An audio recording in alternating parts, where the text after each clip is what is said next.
ওরা যদি শাকিলের মারে, হিরো শাস্তে গেলে এরকম মার তো খাইতেই হবে।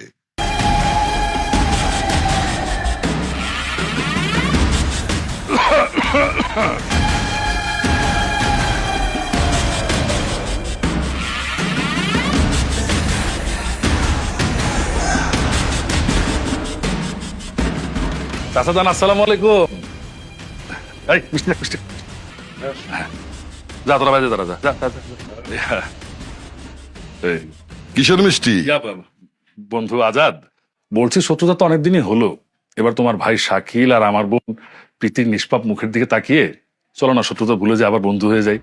সত্যি বলতেছো নাকি অন্য কোনো পরিকল্পনা আছে? আরে না না, পরিকল্পনা।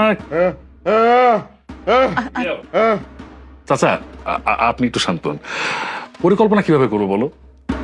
তোমার ভাই আর আমার বোন অলরেডি হাজবেন্ড ওয়াইফ।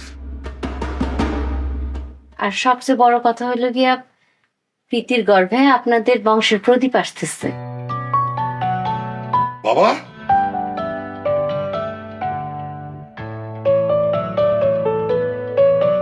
তাহলে তো আমি চাচা। আর আমি মামা।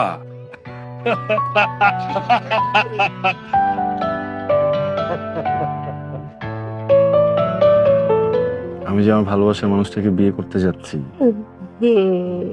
এটা তোমার পছন্দ হচ্ছে না, না? তুমি এখনো প্রতিশোধ নিতে চাচ্ছ?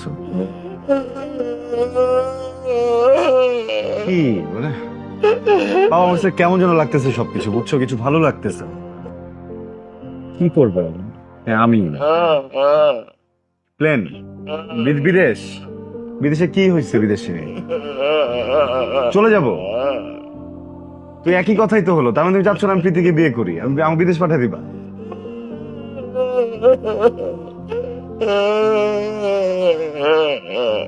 প্রীতিকে নিয়ে বিদেশ যাব? তোমাকে নিয়ে যাব? বুঝছি বুঝছি বুঝছি বুঝছি বুঝছি বুঝছি। কান্না কর না, কান্না কর না বাবা। শোনো, তুমি যেটা ভয় পাচ্ছ সেটা শুধু শুধু ভয় পাচ্ছ। আমি তো ভাইয়ার চোখে দেখছি, তাই না? আমার ভাই না?